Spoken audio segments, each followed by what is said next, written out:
Hello everyone, this is Professor Hasselman in U.S. History 17A, and today we're going to talk about some confusions about Jefferson and Hamilton. Now, during the 1790s, Thomas Jefferson and Alexander Hamilton held sharply conflicting views on foreign and domestic policies and on constitutional interpretation. Today, many label Hamilton's views as conservative and Jefferson's as liberal, and see their conflict as a harbinger of contemporary battles. Yet, the specific issues over which they argued are not relevant to modern Americans, and their views have little to do with current definitions of conservative and liberal. Still, their conflicts are relevant to us, albeit not in the ways we might think. Now, Washington had selected Thomas Jefferson and Alexander Hamilton for his two most important cabinet positions as part of a general effort to maintain sectional balance, not political ideological balance, within the new national government. The split that developed between the two was primarily over two issues: government and fiscal policies and definitions of neutrality as a result of the war between France and England. Now, as Treasury Secretary, Hamilton believed that the most pressing problems of the United States were financial. The country needed to establish a credit at home and abroad if the new government was to work. Hamilton thus proposed that the new national government assume all state Revolutionary War debts, combine them with the national debt, and fund both at par value via a new bond issue.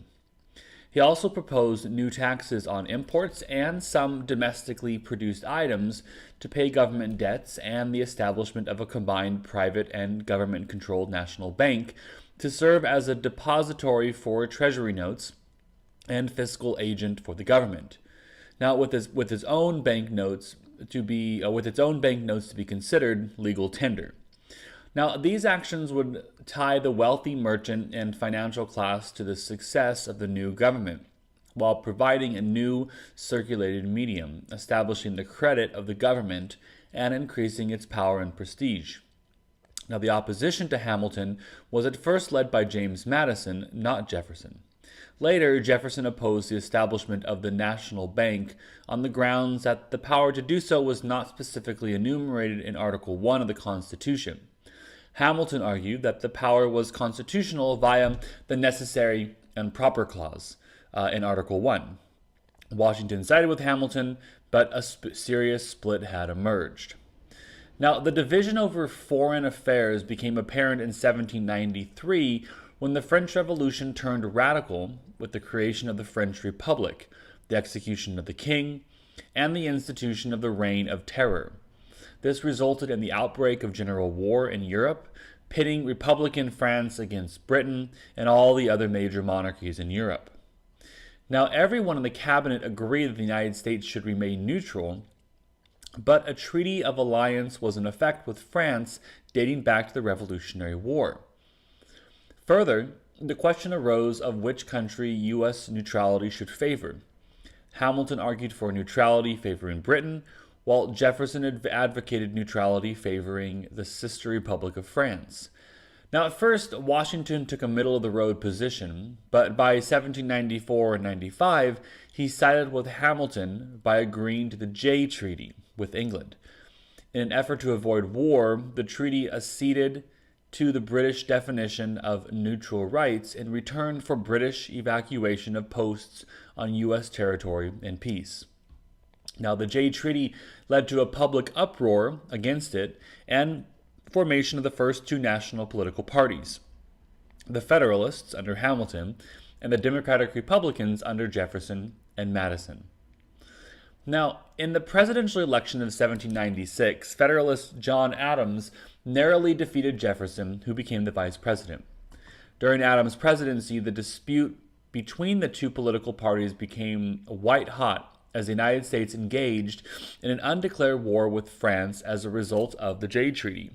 Now, the Federalists passed the Alien and Sedition Acts directed against the Democratic Republicans, while Jefferson and Madison responded with the Virginia and Kentucky resolutions, threatening nullification of the acts and other unconstitutional laws. Now, the specific issues addressed by these laws and resolutions are of little or no relevance to us today, but many argue that the conflicting views behind the issues are significant, though not in the ways we might think. Now, as we've noted, Jefferson argued for a narrow interpretation of the Constitution with regard to national power versus state power, while Hamilton argued for a broad interpretation via the necessary and proper clause. Now, this argument over state versus national power is a constant in U.S. history right down to this day. It pitted Federalists against Democratic Republicans throughout this era, then Democrats against Whigs in the 1830s and 1840s, and then Democrats against Republicans in the modern era. In this case, however, the positions in the 1790s were reversed from what they would later be and still are today. At the time, the supposedly aristocratic Hamiltonian argued for more national power, and the supposedly democratic Jefferson argued for less, whereas since the 1930s, Jefferson's liberal disciplines have argued for more and their conservative opponents for less. Now, also relevant to this regard was Jefferson's welcoming of the French Revolution, while Hamilton and his followers abhorred it and favored the British. Hamilton favored the British because British trade was essential to provide revenues for the government via import taxes, and because British credit and manufactured goods were necessary for his vision of U.S. development. At the same time, Jefferson's opposition was based not so much on his love for Republican France, but on the fact that he did not support the Hamiltonian domestic program and thus did not believe that the United States needed British trade or credit. He also felt dependency on the powerful British and desired to use a French connection as a counterweight. It's also true that in many ways Hamilton was not really aristocratic and Jefferson was not really democratic. Both men believed strongly in republicanism, meaning representative government, as opposed to monarchy, but the questions here were who would be the representatives and who would they represent. Now, despite his reputation, Jefferson was not a Democrat who believed in majority rule. He was a slaveholder and aristocrat who believed in property qualifications for voting, and he also saw a decentralized agrarian society of self-sufficient yeomen farmers as the best way to preserve liberty, and he believed in the politics of deference, hardly a democratic notion. Hamilton, on the other hand, was no aristocrat. He was an illegitimate child from the West Indies, and he believed that centralized power was necessary to preserve liberty from both internal chaos and external threat. He also believed that self-interest rules human nature and should be used to create such centralized power by a linking of the wealthy commercial and financial interests to those of the national government. Jefferson saw self-interest as evil. The specific issues facing Jefferson and Hamilton and their disagreements have little to do with the issues we as a nation face now, yet their disagreement is still relevant to us on multiple levels.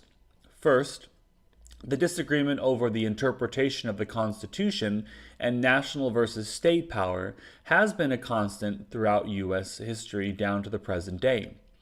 Here it's Hamilton's view that contemporary liberals embrace, and Jefferson's that contemporary conservatives embrace.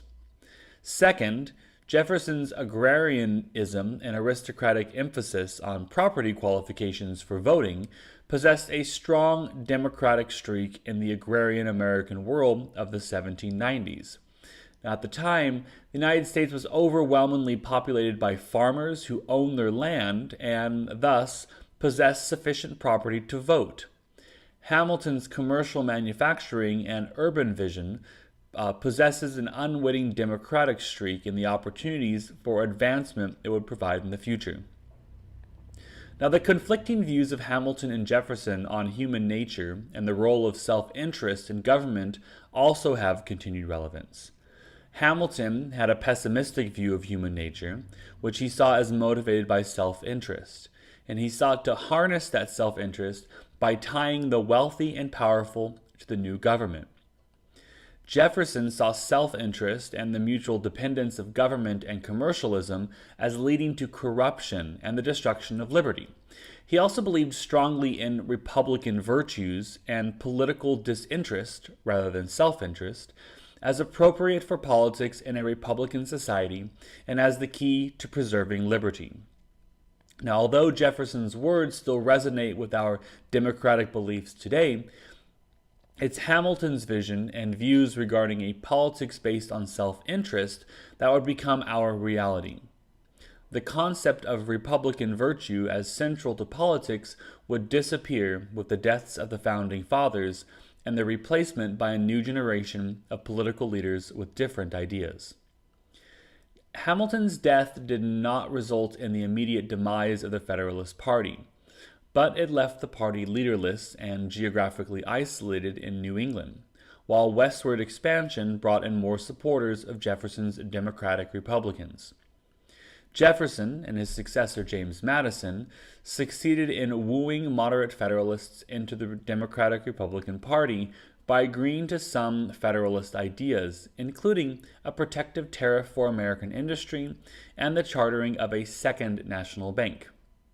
During the War of 1812, the remaining extreme Federalists further isolated themselves by opposing the war, and at the Hartford Convention, hypocritically calling for states' rights and virtually threatening secession. News of American military victories and the negotiation of a peace treaty ending the war with Britain led to the party's disgrace and collapse. Now, in the